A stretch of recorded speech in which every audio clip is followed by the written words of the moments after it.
नमस्कार एस्पिरंट्स, मी भूषण गुडगे तुमचं कैवल्य civil services mentors of for UPSC आणि MPSCमध्ये स्वागत करतो. मित्रांनो, MPSCची जी प्रिलिम्स एक्झामिनेशन आहे, गॅझेटेड कंबाईन प्रिलिम्स एक्झामिनेशन, ती 31 मे 2024ला आहे. आणि आता कॅन्डिडेट जे आहेत तर प्रिलिम्स फोकस करत असताना तर बऱ्याच कॅन्डिडेटला प्रॉब्लेम होतो की कशा पद्धतीने प्रिपरेशन करायला पाहिजे. त्याचबरोबर जर कुठल्या टॉपिकवर किती वेटेज दिलं पाहिजे, तर किती दिवसामध्ये कुठला टॉपिक कव्हर करायला पाहिजे. आणि त्याचबरोबर ज्यावेळेस आम्ही प्रिलिम्सचा अभ्यास करतोय तर त्याच्या अनुषंगाने जे टॉपिक्स प्रिलिम्सला आणि मेन्सला कॉमन आहेत तर त्याचा पण प्रिपरेशन जे असेल तर प्रिलिम्सचं प्रिपरेशन करत असताना ते पण कशा पद्धतीने कव्हर झाले पाहिजे. ह्या सगळ्या गोष्टी लक्षात घेऊन मित्रांनो आपण काय केलेलं आहे तर MPSCची जी प्रिलिम्स एक्झामिनेशन आहे राज्यसेवेसाठी, त्याच्यासाठी prelim test series plus mentorship program आपण काय करत आहोत तर रन करत आहोत. आता ह्या प्रोग्रामची ना वैशिष्ट्य लक्षात घ्या मित्रांनो. ही सुरुवात होत असताना 5 फेब्रुवारीपासून सुरुवात होते. ऑनलाईन मोडमध्ये असणार आहे आणि दोघंही लँग्वेजमध्ये असणार आहे, म्हणजे मराठी आणि इंग्लिश हे दोघांमध्ये. आता याचे जे वैशिष्ट्य आहेत ना मित्रांनो, फीचर्स, ते सगळ्यात अगोदर लक्षात घ्या.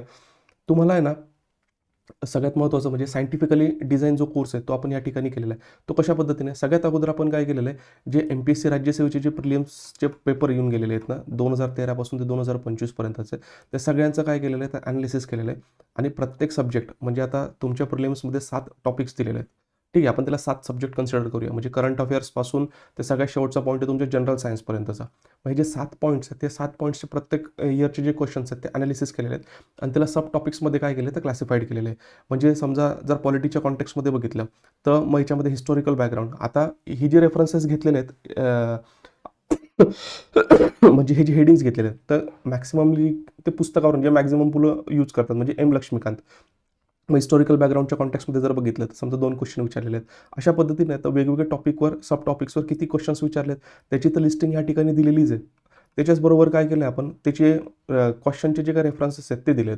याचा मुद्दा याच्यासाठी की ज्यावेळेस तुम्ही तुमचा सोर्स रीड करताय तर रीड करत असताना आहे ना, तर तुमचं कुठल्या अनुषंगाने झालं पाहिजे की कुठल्या टॉपिकवर क्वेश्चन येऊन गेल्यात तर त्याच्यावर जास्त फोकस आपल्याला द्यायला पाहिजे. याच्यासाठी जे टॉपिक्स आहेत त्या टॉपिक्सची जी लिस्टिंग आहे, ते टॉपिकची लिस्टिंग पण आपण काय केलेली त्या याच्यामध्ये दिलेली आहे. इथे तुम्ही बघू शकता, हे पहिले इंग्लिशमध्ये नंतर मराठीमध्ये, दोघी एकाच ठिकाणी काय तर आपण दिलेले आहेत. आता हे झालं पॉलिटीसाठी. त्याच्यानंतर इकॉनॉमीसाठी सेम, कुठल्या थीमवर क्वेश्चन येऊन गेलेले आहेत, कुठल्या इयरमध्ये विचारले गेले आहेत आणि 2013 ते 2025 पर्यंत एकूण किती क्वेश्चन विचारले गेलेले आहेत त्याची लिस्टिंग दिलेली आहे. आणि हे जे टॉपिक्स आहेत, कुठल्या टॉपिक्सवर काय विचारले गेलेले आहेत, आणि क्वेश्चनचा जो रेफरन्स दिला ना मित्रांनो, तर आपला A सेटचा जो पेपर असतो तर त्याच्या रेफरन्सने हे क्वेश्चन्स काय तर घेतलेले आहेत. तुम्हाला फक्त सगळ्यात महत्त्वाचं लक्षात घ्यायचं आहे, तुम्ही जे चॅप्टर रीड करणार आहेत तर कुठल्या थीमवर एक क्वेश्चन येऊन गेलेले आहेत आणि तेही कुठल्या प्रकारे येऊन गेलेले आहेत. अशा पद्धतीने जे काही मायक्रो लिस्टिंग आहे किंवा लिस्टिंग ऑफ टॉपिक आहे, ही सगळी आपण काय केलेली आहे तर याच्यामध्ये करून दिलेली आहे. याच्यासोबतच आपण काय केलं मित्रांनो, की जे राज्यसेवेचे जे क्वेश्चन्स आहेत ना, त्या राज्यसेवेचे क्वेश्चन्स या थीम वाईज काय करून दिले तर तुम्हाला क्लासिफाय करून दिले आहेत. म्हणजे समजा ज्यावेळेस तुम्ही लक्ष्मीकांतचा पहिले चॅप्टर वाचत असाल किंवा इकॉनॉमीचं तुम्ही समजा नॅशनल अकाउंटिंग जो असेल, राष्ट्रीय उत्पन्न असेल, त्याच्या संदर्भातलं जर चॅप्टर वाचत असाल तर तुम्हाला काय करायचं आहे, त्या थीम्स बघायच्या. थीम्स बघितल्यानंतर कुठले क्वेश्चन्स विचारले गेलेत त्याच्यावर थोडी नजर फिरवायची आणि त्याच्यानंतर तो चॅप्टर किंवा ते जे युनिट असणार आहे ते युनिट तुम्हाला काय करायचं आहे तर रीड करायचं आहे. मग हे जे थीम्स आहेत या थीम्सलाच अलाइन करून काय केलेले आहेत आपण, हे क्वेश्चन या ठिकाणी क्लासिफाय करून दिले आहेत राज्यसेवेचे, जेणेकरून तुम्ही कुठलाही टॉपिक रीड करायच्या अगोदर हे जे प्रिव्हियस इयर क्वेश्चन आहेत हे तुम्ही व्यवस्थित बघणं गरजेचं आहे. त्याच्यानंतर हे जे ॲनालिसिस करून दिलेत हे बघणं महत्त्वाचं आहे. म्हणजे कशावर किती वेटेज दिलं पाहिजे हे तुम्हाला या ठिकाणी कळायला हवं. ठीक आहे, आता त्याच्याबरोबरच तुम्हाला काय करायचं आहे की समजा हे लक्षात आलं की कुठला टॉपिक आहे, कशातून रीड करायचं आहे, त्याच्यानंतर कशावर किती महत्त्व द्यायचं आहे, ते करत असताना सगळ्यात महत्त्वाचं म्हणजे काय की तुमचे नोट्स पण असणे रेडी आहे, असणे महत्त्वाचे. मग या नोट्स जे असतील तर नोट्सला तुम्हाला मदत करायला सगळ्यात महत्त्वाचं म्हणजे काय की आपण इथं रेफरन्स स्टडी, आपण रिव्हिजन नोट्स आहेत त्या पण आपण काय केल्या तर प्रोव्हाइड केलेल्या आहेत. मग त्या प्रोव्हाइड करत असताना त्याच्यामध्ये अँगल लक्षात घेतलेला आहे की प्रिलिम्स आणि मेन्स दोघी अँगल आपण लक्षात घेतलेले आहेत. म्हणजे सगळ्यात महत्त्वाचं लक्षात घ्या, जेव्हा तुम्ही प्रिलिम्ससाठी प्रिपेअर करत आहात तर जे टॉपिक तुमचे प्रिलिम्स आणि मेन्सला ओव्हरलॅपिंग होत आहेत तर ते ओव्हरलॅप होणारे जे टॉपिक्स आहेत, म्हणजे खास करून पॉलिटी असेल, इकॉनॉमी असेल, त्याचबरोबर जर आपण बघितलं तर जिओग्राफी असणार, हिस्ट्री असेल आणि एन्व्हायरमेंट असेल. हे जे टॉपिक्स आहेत ना मित्रांनो, हे टॉपिक्स कव्हर करत असताना तर तुम्ही प्री आणि मेन्स याच्या अनुषंगाने कशा पद्धतीने कव्हर करू शकतात त्याच्यावर पण फोकस देणे आपण महत्त्वाचं आहे. म्हणून आपण प्रत्येक चॅप्टरवर जे असतील किंवा प्रत्येक टॉपिकवर आहे जे रिलेव्हंट क्वेश्चन्स असू शकतात, मेन्सचे क्वेश्चन्स, ते या ठिकाणी आपण दिलेले आहेत. ह्या क्वेश्चनचं पर्पज एवढंच आहे, ज्यावेळेस तुम्ही चॅप्टर वाचाल ना तर तुमच्या मनामध्ये एक ॲनालिटिकल अँगल निर्माण करण्यासाठी कशा पद्धतीने ते चॅप्टर आहे ते प्रिलिमच्या ओरिएंटेशनने पण आणि मेन्सच्या ओरिएंटेशनने पण कशा पद्धतीने वाचलं गेलं पाहिजे, जेणेकरून काय होणार आहे की तुमचा जो काही अभ्यास आहे हा दोघी कॉन्टेक्स्टमध्ये काय तो होणार आहे. कारण रेफरन्स बुक तर सेम असणार आहे. तुम्ही जे पॉलिटीसाठी प्रिलियमला यूज करणार आहे आणि मेन्ससाठी पॉलिटी करत असताना जेवढा टॉपिक सेम आहे, ठीक आहे. म्हणजे एम लक्ष्मीकांतमध्ये जेवढे टॉपिक दिलेले आहेत, जे तुमचे प्रिलिम्स आणि मेन्समध्ये कव्हर होतात, तर तो सोर्स तुम्ही सेमच ठेवणार आहेत. हां, प्रीमध्ये जे टॉपिक कव्हर होत नाही, पण फक्त ओन्ली मेन्सला आहे, त्याच्यासाठी तुम्ही दुसरं म्हणजे रेफरन्सेस यूज कराल. पण मग जर बुक एकच आहे, तर मग अप्रोच जो असेल, तो अप्रोच आपल्याला माहीत असणं गरजेचं आहे. इथं फक्त तुम्हाला अप्रोच काय करायचं आहे, तर डेव्हलप करून ठेवायचं आहे. आणि प्रिलिम्समध्ये तुमच्या रिव्हिजन जेवढ्या होणार आहेत, तेवढ्या याच्यामध्ये तुमचं जे कंटेंट तुमच्या नोट्समध्ये येईल. आणि फक्त मग बॅक ऑफ द माइंड काय असणार आहे, की कुठला कॉन्टेक्स्ट किंवा कुठलं फॅक्ट प्रिलिम्ससाठी इम्पॉर्टंट आहे आणि कुठलं ॲनालिसिस किंवा कुठले पॉईंट्स मेन्ससाठी असणार आहे. तेवढे जरी तुमच्या नोट्सवर येऊन गेले, की नंतर तुम्हाला नंतर फक्त काय तिथं रिव्हिजन करण्याचं काम असणार आहे. याच्यासाठी आपण क्वेश्चन्स पण याच्यामध्ये काय तर देऊ करणार आहेत. मग आता नोट्स, मग आता जे नोट्स असणार आहे मित्रांनो, तर नोट्सचा पर्पज काय आहे, की आता सगळ्यात महत्त्वाचं म्हणजे समजा तुम्हाला डेली टार्गेट्समध्ये एखादा टॉपिक कव्हर करायचा, समजा हिस्टॉरिकल बॅकग्राऊंड कव्हर करायचा. मग हिस्टॉरिकल बॅकग्राऊंड कव्हर करत असताना पहिले तुम्ही ॲनालिसिस बघितलं, त्याच्यावर येऊन गेलेले PYQ बघितले, त्याच्यानंतर मेन्समध्ये कशा पद्धतीने क्वेश्चन्स हे विचारले जाऊ शकतात त्याचा एक अंदाज घेतला. त्यानंतर तुम्ही पुस्तकाचं चॅप्टर जे आहेत ते रीड करायला सुरुवात करतात. रीड करायला सुरुवात करत असताना मग त्याच्यानंतर सगळ्यात महत्त्वाचं म्हणजे काय, की तुम्हाला लक्षात येतं की एक्झामची डिमांड काय. मग महत्त्वाचे डिमांड्स आहेत त्या तुमच्या नोट्समध्ये आल्या पाहिजे. काही वेळेस काय होतं, की एखाद वेळेस वाचत असताना आपल्या लक्षात येत नाही कुठला पॉईंट महत्त्वाचा आहे. ते समजून सांगण्यासाठी या नोट्स महत्त्वाच्या आहेत. दुसरी, काही वेळेस आपल्या सोर्सेसमध्ये काय असतात, काही इन्फॉर्मेशन नसते.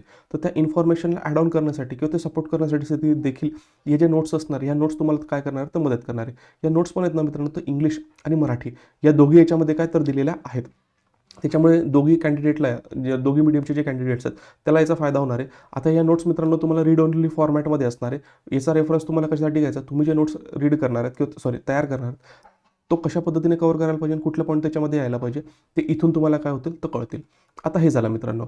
मग आता जो आपला प्रोग्राम आहे, तर प्रोग्राममध्ये आपण बघितलं मेंटरशिप प्रोग्राम प्लस टेस्ट सिरीजमध्ये. तर याच्यामध्ये आपण जवळपास 22 ज्या काही टेस्ट आहेत त्या विद्यार्थ्यांना काय करतोय तर देऊ करतात.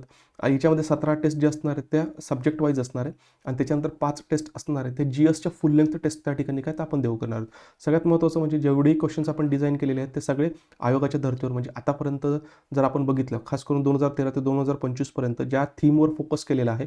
आणि त्याच्यानंतर लेटेस्ट मागच्या 4 ते 5 वर्षामध्ये प्रश्न विचारण्याची जशी पद्धत आहे किंवा स्टाईल आहे किंवा ऑप्शन फॉर्म्युलेशनची जी स्टाईल आहे, त्या सगळ्या गोष्टी विचारात घेऊन आपण काय केलेले आहेत, ते हे क्वेश्चन्स आपण या ठिकाणी डिझाईन केलेले आहेत. जे क्वेश्चन पेपर असणार आहे हा तुमचा इंग्लिश आणि मराठी बायलिंग्वल असणार आहे. त्याच्यानंतर इथं जे स्पष्टीकरण तुम्हाला टेस्टचं मिळणार आहे ते डिटेल असणार आहे. त्याचा व्हिडिओ वगैरे नसणार आहे, पण त्याचे PDF फॉर्मॅटमध्ये तुम्हाला एक्सप्लेनेशन मिळेल. आणि त्याचे एक्सप्लेनेशन आहे मित्रांनो, तर ते पण तुम्हाला व्हॅल्यू एडिशनचं काम करणार आहे. त्याच्यामध्ये तुम्हाला ज्या फॅक्ट्सवर समजा क्वेश्चन विचारलेले आहेत तर ते लक्षात ठेवण्यासाठी कुठली ट्रिक्स असू शकते का, तर त्याचा पण रेफरन्सेस आपण काय केलं त्याच्यामध्ये इन्क्लूड केलेला आहे. त्यानंतर ह्या ज्या काही तुमच्या रेफरन्स रिव्हिजन नोट्स आहेत त्या पण तुम्हाला काय तर रीड ओनली फॉर्मॅटमध्ये मिळणार आहे. त्याचा रेफरन्स म्हणजे याच्यातलं कंटेंट घेऊन तुम्ही तुमचे नोट्स काढू शकतात, पण हे तुम्ही डाउनलोड करून प्रिंट नाही करू शकत, एक लक्षात घ्या. त्याच्यानंतर आपलं मुख्य परीक्षेच्या दृष्टिकोनातून पण काय करायचं आहे, तुमचा स्टॅटिक सब्जेक्ट जो आहे तो तुम्हाला इथं कव्हर करायचा आहे. वैयक्तिक मार्गदर्शन असणं म्हणजे कुठल्याही कॅन्डिडेटला कुठला सब्जेक्ट डील करत असताना जर प्रॉब्लेम येत असेल तर तो कशा पद्धतीने डील करायला पाहिजे याच्यासाठी पण आपण काय करणार तर वैयक्तिक मार्गदर्शन हे या ठिकाणी करणार आहोत. आणि याच्यामध्ये जर मित्रांनो बघितलं ना, तर हा जो डिटेल प्लॅन आहे तर डिटेल प्लॅनमध्ये सांगितलं आपण सुरुवात होते 5 फेब्रुवारीपासून. मोड आपला ऑनलाईन असणार आहे. प्रत्येक सब्जेक्टसाठी सुरुवातीला आपण पॉलिटीवर फोकस करू, नंतर इंडियन इकॉनॉमीवर करणार आहे, त्याच्यानंतर जॉग्राफीवर करणार आहे, त्याच्यानंतर जॉग्राफीनंतर एन्व्हायरमेंट, जॉग्राफी एन्व्हायरमेंट सोबत होईल. त्याचबरोबर जर आपण बघितलं तर मग सायन्स म्हणजे जनरल सायन्स, आणि जनरल सायन्स नंतर असणार तो हिस्ट्री आपण कव्हर करणार आहेत. आणि याच्यामध्ये सायमल्टेनियसली तुम्हाला रोजचा 1 ते 1.5 तास जो असेल तो तुम्हाला करंट अफेअर्ससाठी द्यायचा आहे. आता हे टॉपिक ज्यावेळेस तुम्ही कव्हर करतायत मित्रांनो, तो कव्हर करत असताना एका दिवसामध्ये किती टॉपिक्स तुमचे कव्हर झाले पाहिजे त्याचे रेफरन्सेस दिलेले आहेत. त्याचे रेफरन्सेस देत असताना तुम्ही चॅप्टर नंबर पण दिले. आता काही वेळेस एडिशन जर अपडेट झाले असतील एम लक्ष्मीकांतमध्ये तर हे चॅप्टर नंबरना व्हॅरी असू शकतात, तर त्याच्यामुळे या चॅप्टर नंबरवर जाऊ द्या. पण जे टॉपिक लिस्टिंग दिलेत ना, हे टॉपिक लिस्टिंग तुम्हाला काय करायचं आहे तर याच्यावर फोकस करायचा आहे. आणि फोकस करत असताना मग 5 फेब्रुवारीला कुठले, 6ला कुठलं, 7 फेब्रुवारीला कुठलं, लगेच 8 फेब्रुवारीवर काय आहे, हे मागच्या 3 दिवसामध्ये तुम्ही जे रीड केलेले आहेत ना त्याच्या ज्या नोट्स बनवलेल्या आहेत त्याच्यामध्ये तुम्हाला काय करायचं आहे, सकाळच्या अर्ध्या हाफमध्ये वगैरे जे असेल तर रिव्हिजन करायची आहेत. आणि त्याच्यावर जी काही असेल तर 200 मार्काची टेस्ट त्याच्यामध्ये आपण डिझाईन केलेली, मग ती तुम्हाला द्यायची आहे. मग याच्यामध्ये जो तुम्ही करंट अफेअर्सचा जानेवारी 2025चा पाठ कव्हर केलेला असेल त्याच्यावर पण क्वेश्चन कशामध्ये असणार आहे तर ह्या टेस्टमध्ये असणार आहे, जेणेकरून तुम्हाला लक्षात येईल की मागच्या 3-4 दिवसामध्ये तुम्ही जे रीड करत आहात ते व्यवस्थित रीड करतायत का, की तुमची पद्धत चुकते आहे. तर त्याच्यात तुम्हाला काय होईल तर लगेच त्या ठिकाणी अनालिसिस होईल. मग नंतर पुढच्या डेपासून जर बघितलं की 9 फेब्रुवारीला कुठल्या टॉपिक्स कव्हर करायचे, 10 फेब्रुवारीला कुठले करायचे आहेत, 11 फेब्रुवारीला कुठले करायचे आहेत, लगेच 12 फेब्रुवारीला तुमची ह्या मागचे जे 3 दिवस झालेले आहेत 9, 10, 11 याच्यावर टेस्ट होईल. आणि मग सायमल्टेनियसली तुम्ही जे फेब्रुवारी 2025चे करंट अफेअर्स केलेत तर त्याची पण टेस्ट पण त्याच्यामध्ये काय तर इन्क्लुडेड असणार आहे. नंतर 13 फेब्रुवारी, 14 फेब्रुवारी, 15 फेब्रुवारीला कुठले टॉपिक कव्हर करायचे आहेत.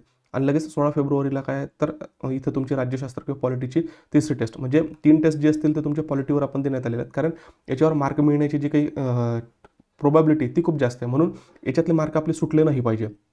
मग त्याच्यानंतर दुसरं आहे तर भारतीय अर्थव्यवस्था.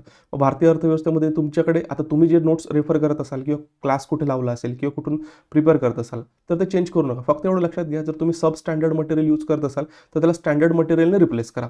जर एवढंच माझं म्हणणं आहे, फक्त सोर्सेस चेंज करा मी हे म्हणत नाही. आपण तुमचा सोर्स ऑलरेडी चांगला आहे तर त्याला बदलू नका. हां, पण तो व्यवस्थित नसेल किंवा एक्झामची डिमांड त्याच्यातून फुलफिल होत नसेल तर ते तुम्हाला त्या ठिकाणी काय तर बदल करावा लागेल.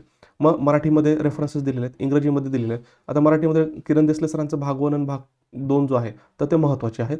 आणि त्याच्यानंतर इंग्रजीमध्ये जर बघितलं तर रमेश सिंग. पण काही पार्ट जो असेल तो तुम्हाला मराठीतून करावाच लागतो.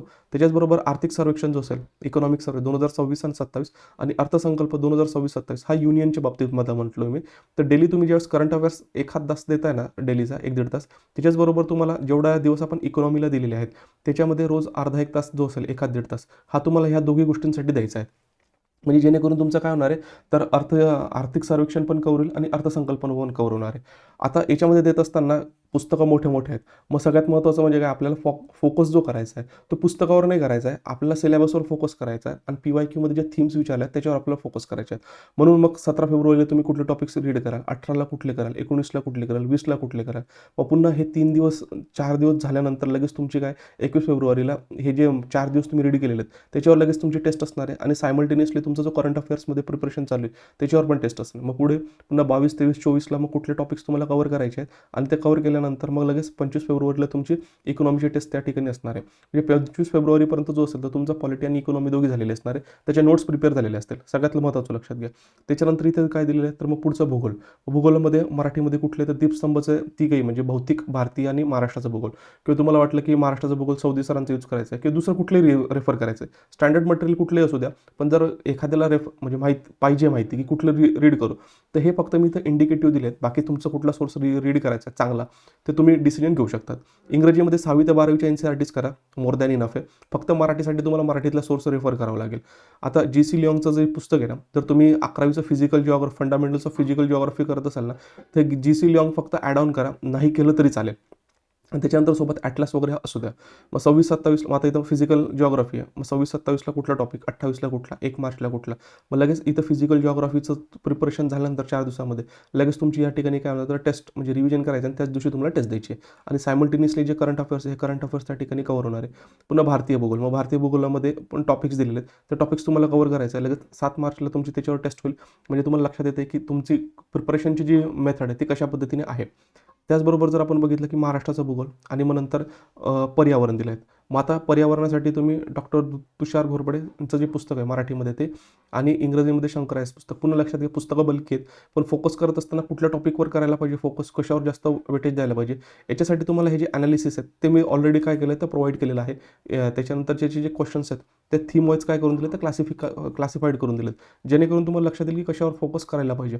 आणि मग 13 मार्चला जी असेल तर महाराष्ट्राची जिओग्राफी आणि पर्यावरण याचं कंबाईन याच्यामध्ये जे असणार ते टेस्ट होईल. आणि सायमल्टेनियसली तुम्ही ज्या करंट अफेअर्स करत आहात तर ते पण त्याच्यामध्ये इन्क्लूड होईल. याच्यानंतर असणारे सामान्य विज्ञान. मग सोर्सेस जे आहेत मराठी आणि इंग्रजी दोघी मेन्शन केलेत, तुमच्याकडे ऑलरेडी तुमचे असतील तर ते स्टिक करा, बाकी काही हे करू नका. मग स्टेट बोर्डाचे वगैरे वाचले पाहिजे. हे पहा, स्टेट बोर्ड किंवा NCERT वाचण्याचा रेफरन्स याच्यासाठी असतो, जे तुम्हाला प्रिलिम्स आणि मेन्स दोघांना ओव्हरलॅप करणारे टॉपिक आहेत ना, तर त्याच्यासाठी तुम्ही वाचा, जेणेकरून त्याची जी लँग्वेज आहे ती लँग्वेज तुम्हाला मेन्सला कामात येईल. जनरल सायन्सचा टॉपिक तुम्हाला फक्त प्रिलिम्समध्ये, त्याच्यामुळे जे मार्केटमध्ये चांगलं स्टँडर्ड बुक अवेलेबल असेल ज्याच्यामध्ये स्टेट बोर्ड NCERTचं सगळं कंटेंट घेतलेलं असेल ते रेफर करा, जेणेकरून तुमचा सोर्स काय होईल तर मिनिमाइज होईल आणि रिव्हिजन त्या ठिकाणी जास्त होईल. मग त्याच्यानंतर कुठल्या टॉपिकवर किती वेटेज दिलं पाहिजे, जसं मी तुम्हाला सांगितलं ॲनालिसिस दिलेलं आहे. मग बायोलॉजी करा. मग बायोलॉजीवर पुन्हा तुमची एक टेस्ट होईल. सायमल्टेनियसली तुम्ही जे करंट अफेअर्स करत असाल तर त्याच्यामध्ये लिस्ट असणार आहे. मग त्याच्यानंतर केमिस्ट्री, फिजिक्स, मग दोघांची मिळून एक टेस्ट होणार आहे.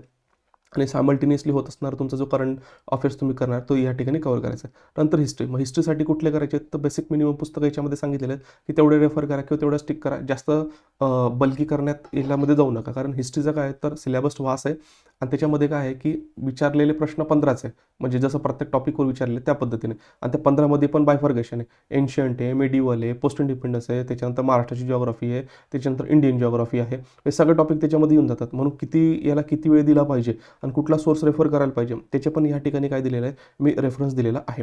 काही अडचण असल्यास तुम्ही कॉल करून विचारू शकतात. मग पुन्हा 2-2 दिवस एन्शियंट आणि मिडिवल तुम्ही म्हणाल 2-2 दिवसात होईल का? स्टेट बोर्डाचे बुक रेफर करा. त्याच्यानंतर जे इंग्लिशमधून करत असाल त्यांनी महाराष्ट्राचे स्टेट बोर्ड इंग्लिशमध्ये पण अवेलेबल आहे आणि लुसनचे जीकेचं पुस्तक वगैरे असेल ते. आता इथं सांगताना मी RS शर्मा देखील सांगितलं असतं, पण ते पुस्तकच 300-350 पेजेसचं आहे आणि 2 दिवसामध्ये तुम्हाला कव्हर करायचं म्हटल्यानंतर तर ते कव्हर देखील झालं पाहिजे. तर आता महत्त्वाचं आपल्याला काय तर प्रिलिम्सच्या पर्स्पेक्टिव्हने जे असेल तर तो टॉपिक आपल्याला कव्हर करणे गरजेचं आहे आणि विदिन जो काही ड्यू ड्युरेशन आहे, म्हणजे जेवढा एक उचित कालावधी, त्या उचित कालावधीमध्ये त्या गोष्टी कव्हर होणे गरजेचे आहेत. म्हणून यांनी एवढे जर तुम्ही स्टेट बोर्डाशी स्टिक राहिले ना तर तुमचे बऱ्यापैकी क्वेश्चन जे होतात ते डील होतात. त्याच्यामुळे घाबरण्याचं काही काम नाही आहे. मग इथे एन्शियंटला 2, मेडिवलला 2, लगेच तुमचं 30 मार्चला काय तर रिव्हिजन करा, टेस्ट द्या. मग नंतर जे तर आधुनिक भारतासाठी 6 दिवस याच्यामध्ये जे असेल तर मग कुठल्या टॉपिकवर किती वेळ दिला पाहिजे ते पण रेफर दिलेले आहेत. आणि स्वातंत्र्योत्तर काळामध्ये फक्त थीम करायचे आहेत तुम्हाला कुठल्या की ज्याच्यावर आतापर्यंत क्वेश्चन विचारले गेले आहेत. आणि त्याच्यानंतर महाराष्ट्राचा जो इतिहास आहे याच्यामध्ये 2 दिवस. आता तुम्ही म्हणाले 2 दिवसात होईल का? हिस्ट्रीला दिलं तर तुमच्या 10 दिवसांमध्ये पण होणार नाही आहे. पण आपल्याला महत्त्वाचं काय की कुठला टॉपिक करायचा आहे आणि एका दिवसामध्ये तुम्ही एकच सब्जेक्ट करताय त्याच्या आणि फक्त करंट अफेअर्सला 1-1.5 तास काय होतोय तो देतोय. म्हणजे मग तेवढ्या याच्यामध्ये जर तुम्ही बघितलं दिवसाचे 2 ते 3 स्लॉट्स जर केले तर तुमचे बऱ्यापैकी या थीम्स आहेत 2 दिवसामध्ये कव्हर होऊ शकतात. आणि 8वा दिवस जो तुमचा रिव्हिजनचा आहे तर तो तुम्हाला बफर झोनमधून पण मिळतो. मग तिथे तुम्ही रिव्हिजन पण करा, टेस्ट करा.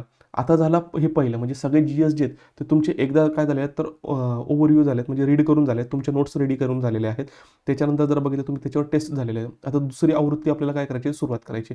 आता तुमचे नोट्स रेडी, आता तुम्हाला फक्त काय करायचं आहे तर रिवायचं. मग आता इथं आपण पॉलिटीसाठी 3 दिवस दिलेत, 9 ते 11 एप्रिल राज्यशास्त्र. मग त्याच्यानंतर 12 तारखेला आपण काय दिलं तर टेस्ट, पॉलिटीवर टेस्ट होईल. आता त्याच्यामध्ये पूर्ण पॉलिटी जो असणार आहे तुमचा सिलेबसमध्ये त्याचे पूर्ण क्वेश्चन्स असतील 200 मार्काचे आणि संबंधित असणारे जे चालू घडामोडी झालेले आहेत तर त्याच्यावरचा क्वेश्चन्स त्याच्यामध्ये विचारले जातील.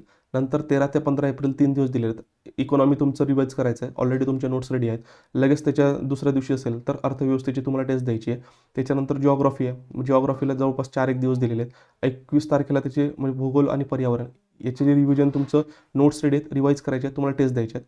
त्याच्यानंतर 22 ते 25 एप्रिल जे असेल सामान्य विज्ञान 4 दिवस. 26 एप्रिल त्याच्यानंतर रिव्हिजन आणि नोट्स. 27 ते 29 एप्रिल इतिहास आहे आणि 29 जी असेल तर ती चाचणी. आता अगोदर तुमचे रिव्हिजन झालेले आहेत, मग लगेच तुमची 23 तारखेला काय असणार तर पहिली फुल लेंथ टेस्ट असणार आहे.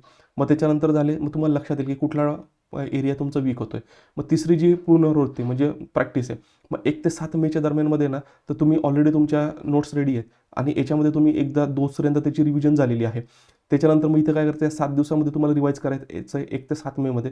लगेच 8 तारखेला दुसरी फुल लेंथ टेस्ट द्यायची आहे. त्याच्यानंतर चौथी जी काही आपण म्हणतो पुनरावृत्ती किंवा रिव्हिजन आहे त्यासाठी आपण 5 दिवस दिले, 9 ते 13 मे. मग सर्व GSचे पुन्हा रिव्हिजन करायची आहे. 14 मेला टेस्ट द्यायची आहे, म्हणजे लगेच फुल लेंथची टेस्ट द्यायची आहे. 5वी रिव्हिजन जी असणार आहे ती त्याला 4 दिवस दिले. 15 ते 18 मे असणार आहे GSमध्ये पुन्हा त्याला रिव्हिजन करायची आहेत. 19 मेसाठी तुमची फुल लेंथ टेस्ट असणार. इथे 4 दिवस झाले तर 3 दिवसावर यायचं आहे. मग 20 ते 22 मेमध्ये पुन्हा तुम्हाला सगळं GS रिवाईज करायचं आहे. 23 मेमध्ये तुम्हाला काय करायचं आहे तर फुल लेंथ टेस्ट द्यायची आहे. आता याच्यानंतर इथं तुम्ही आपली 5वी टेस्ट संपते. हा जो 1 वीक तुमचा राहिलेला आहे 24 मे ते 29 मे याच्यामध्ये तुम्हाला काय करायचं आहे तर तुम्ही 6 दिवस आहेत, 6 दिवसामध्ये तुमची ऑलरेडी स्पीड आलेली आहे की तुम्ही 3 दिवसामध्ये पूर्ण GS रिवाईज करू शकतात. इथे तुम्हाला काय करायचं आहे, 2दा तुम्ही रिवाईज करू शकतात किंवा ॲटलिस्ट एकदा तरी तुम्ही रिवाईज केले. एकदा जरी रिवाईज केलं तरी तुमचे 7 रिव्हिजन होत आहेत. 30 तारखेला तुम्हाला काय करायचं आहे, रेस्ट करायचं. काहींच्या सेंटरवर पोचायला वगैरे त्यावेळेस वेळ वगैरे लागेल, काही होऊ शकतं. मग ते त्याच्यामध्ये होईल. मग त्याच्यानंतर काय तर तो 30 तारीख आपण कन्सिडरच नाही केला आणि 31 मेला तर तुमची एक्झाम आहे. आता हे सगळं जे लिस्टिंग दिलेलं आहेत मित्रांनो तर तुमचं इंग्लिशमध्ये देखील दिलेलं आहे, जेणेकरून काय की तुमचे रिव्हिजन्स चांगल्या पद्धतीने झाले पाहिजे. याच्यामध्ये आपण लक्षात घेतले की तुमचा जो काही इकॉनॉमिक सर्वे असतील किंवा बजेट असेल बोथ महाराष्ट्राचा पण आणि सेंट्रल लेवलचा पण तो कशा पद्धतीने कव्हर झाला पाहिजे तो देखील याच्यामध्ये सांगितलं. सुरुवातीच्या टप्प्यामध्ये सेंट्रल लेवलचा करा. मार्च एंडिंगपर्यंत जो असेल, मार्चच्या सुरुवातीलाच महाराष्ट्राचा डिक्लेअर होऊन जाईल इकॉनॉमिक सर्वे आणि बजेट वगैरे. पण मग एप्रिलमध्ये काय तुमच्याकडे ऑलरेडी त्याचे नोट्स वगैरे असतील दुसऱ्यांदा ज्यावेळेस तुम्ही सेकंड राऊंडमध्ये इकॉनॉमीचं प्रिपरेशन कराल, तर तेवढ्या याच्यामध्ये तुम्हाला फक्त काय करायचं आहे, त्यावेळेस महाराष्ट्राशी रिलेटेड जो काही बजेट असणार आहे आणि इकॉनॉमिक सर्व्हे तो आपल्याला काय करायचा आहे, तर रीड करायचा आहे. आता हे झालं तुमचं कशा पद्धतीने करायचं आहे. आता जे टेक्निक किंवा मेथड कशा पद्धतीने करायचं आहे मित्रांनो, तेही लक्षात घ्या. सगळ्यात महत्त्वाचं म्हणजे काय, की एम-पी-एस-सीने आतापर्यंत याच्यावर जे क्वेश्चन्स विचारले, आता तुम्ही बरेचसे ते GSचे ठोकळे यूज करतात. कोणी 21,000 करतं, काहीतरी 15-18,000 असे काहीतरी असतात ते. तर ते बुक जर तुम्ही रेफर करत असाल, तर सगळ्यात महत्त्वाचं म्हणजे काय, की आयोगाने कुठल्याही परीक्षेमध्ये असेल, ऑब्जेक्टिव्ह एक्झाम, मग ते ग्रुप बी असेल, ग्रुप सी असेल, त्याची प्रिलिम्स असेल, त्याची मेन्स असेल, कुठलेही असू द्या. ठीक आहे, त्याच्यावर जेवढे क्वेश्चन्स विचारले आहेत ना, ते पहिले तर आपल्याला काय करायचे आहेत, तर बघायचे आहेत. आणि कुठल्या टॉपिकसाठी बघायचे, ज्याच्यावर जास्त क्वेश्चन्स विचारले गेले आहेत ना, फक्त तेवढेच टॉपिक काय करायचे, त्या 21,000 किंवा 18,000 जेवढे तुम्ही बल्की असतात ना, किंवा मागचे ग्रुप A, B, Cला प्रिलिम्स आणि मेन्समध्ये जेवढे ऑब्जेक्टिव्ह क्वेश्चन्स येऊन गेलेत, तेवढ्याच याला फक्त तुम्हाला काय करायचं, तर रेफर करायचे आहेत. सगळ्याला करत बसू नका, कारण तेवढं तुमच्याकडे वेळ पण नाही आहे आणि तेवढं फ्रुटफुल पण नाही. ज्या थीम्सवर जास्त क्वेश्चन्स विचारले जात आहेत किंवा ज्या थीम्सवर क्वेश्चन विचारले गेलेत, तेवढ्यासाठी जे असतील ते मागचे प्रिव्हियस इयर क्वेश्चन्स असतील ABC ग्रुपचे, ते व्यवस्थित तुम्हाला काय करायचे, तर डोळ्याखालून घालायचे आणि त्याच्यानंतर मग तुमचं जे काही रीडिंग असणार आहे बुकचं, ते तुम्हाला चालू करायचं आहे. ते चालू केल्यानंतर जर आपण बघितलं, मग अँगल फक्त कुठला करायचा, कशा पद्धतीने MPSCमध्ये जशा पद्धतीने प्रश्न विचारले जातात, तो अँगल आपला असला पाहिजे. पण थीम मिस होता कामा नये. आणि जेवढे फॅक्ट्स वगैरे विचारले गेले आहेत प्रिव्हियस इयर क्वेश्चन्समध्ये, तेवढं पण तुमच्याकडून काय होऊ म्हणजे मिस होऊ देऊ नका. याच्याने काय होणार, तुमचं जे प्रिपरेशन असणार आहे ते चांगल्या पद्धतीने होणार आहे आणि फुल प्रूफ होणार आहे. आणि लक्षात घ्या मित्रांनो, जेवढे सोर्सेस या ठिकाणी मेन्शन केलेले आहेत, तर कुठलीही एक्झाम असेल तर त्याला मॅक्सिमम सोर्सेस नाही लागत, ऑप्टिमम लागतात. मिनिमम पण नाही म्हणत मी, ऑप्टिमम याच्यासाठी की जेवढं गरजेचं आहे परीक्षेसाठी तेवढं तरी तुम्ही कव्हर करणे गरजेचं आहे. नाहीतर मिनिममच्या नावाखाली तुम्ही फक्त 2-3 म्हणजे टॉपिक्स आहे आणि वाचता तुम्ही फक्त एकच पुस्तक आहे. पण ते जर सोर्स तुमचा एक्झामची डिमांडच फुलफिल करत नसेल, तर ते मिनिमम सोर्सेस रीड करून पण काही फायदा नाही. रिसोर्सेस ऑप्टिमम असले पाहिजे. ऑप्टिमम म्हणजे काय, की जेवढी एक्झामची डिमांड आहे ना, ती डिमांड फुलफिल होण्यासाठी जेवढ्या गोष्टी गरजेच्या आहेत, तेवढ्या गोष्टी त्याच्यामध्ये कव्हर होणे ह्या गरजेच्या आहेत. तर मित्रांनो, ही जे आपला प्रोग्राम आहे तो 5 फेब्रुवारीपासून चालू होतोय. हा ऑनलाईन मोडमध्ये असणार आहे. तुम्हाला अधिक माहितीसाठी ना तुम्ही 9511900488 या ठिकाणी कॉल करू शकतात. आणि इथं जर आपण बघितलं मित्रांनो, आपलं ॲपवर जा. ॲपवर गेल्यानंतर डाउनलोड करा. इथं तुम्हाला प्रिलिमचा जो कोर्स आहे तो त्या ठिकाणी दिसेल आणि त्याच्यामध्ये ह्याचे जे सॅम्पल्स आहेत ना, मी सॅम्पल्स दिलेले, तर तुम्ही सॅम्पल त्या ठिकाणी बघू शकतात. कशा पद्धतीने टॉपिकची लिस्टिंग करून दिलेली आहेत, कशा पद्धतीने या ठिकाणी जे क्वेश्चन्स आहेत ते क्वेश्चन्स देऊ केलेले आहेत. त्याचबरोबर जर आपण बघितलं तर मेन्सचे क्वेश्चन्स आहेत आणि त्याच्यामध्ये जर आपण बघितलं हे हिस्टॉरिकल अंडरपिनिंग. आता इथं अजून एक पॉईंट लक्षात घ्या. आता समजा 5 फेब्रुवारीला आहेत ना, तुम्हाला हे 7 टॉपिक्स करायचे आहेत. तर 4 फेब्रुवारीच्या रात्रीपर्यंत आहेत.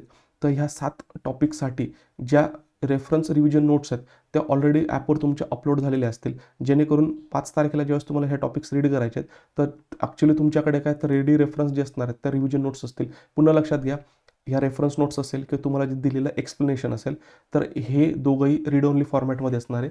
PDF मध्ये तुम्ही रीड करू शकतात, याला डाउनलोड करून प्रिंट करू शकणार नाही. एक म्हणजे प्रिंट याच्यासाठी नाही दिले आहेत की तुम्ही डाउनलोड कराल, प्रिंट कराल. एक म्हणजे तुम्ही बल्कीनेस वाढवाल आणि त्याच्यानंतर तुमच्या त्या गोष्टी रिवाईज होणार नाही. त्याच्यापेक्षा तुम्ही ज्या नोट्स काढाल ना, त्या नोट्समध्येच ह्या ज्या रिव्हिजन नोट्स दिलेल्या आहेत त्याच्यातले जे पॉईंट्स तुमच्याकडे मिस झाले तेच ॲड करा आणि जे एक्सप्लेनेशन दिलं जाईल, तर एक्सप्लेनेशनमध्ये ज्या गोष्टी तुमच्याकडून मिस आउट झालेल्या आहेत तेवढ्याच गोष्टी तुम्हाला काय करायच्या आहेत, फक्त तुमच्या नोट्समध्ये उतरवून घ्यायच्या आहेत. हां, बाकी क्वेश्चन पेपर वगैरे तर तुम्ही प्रिंट करू शकाल. प्रिंट करूनच तुम्हाला ते काय करायचे तर सॉल्व्ह करायचे आहेत. तर अधिक माहितीसाठी जसं सांगितलं मित्रांनो, तुम्ही ह्या नंबरवर कॉल करू शकतात. त्याच्यानंतर चांगल्या पद्धतीने प्रिपेअर करा आणि ऑल द बेस्ट. आणि तुमच्या काही डाऊट्स असतील किंवा सजेशन्स असतील ते तुम्ही आमच्यापर्यंत पोहोचू शकतात. आता आपण इथे थांबूया. थँक्यू.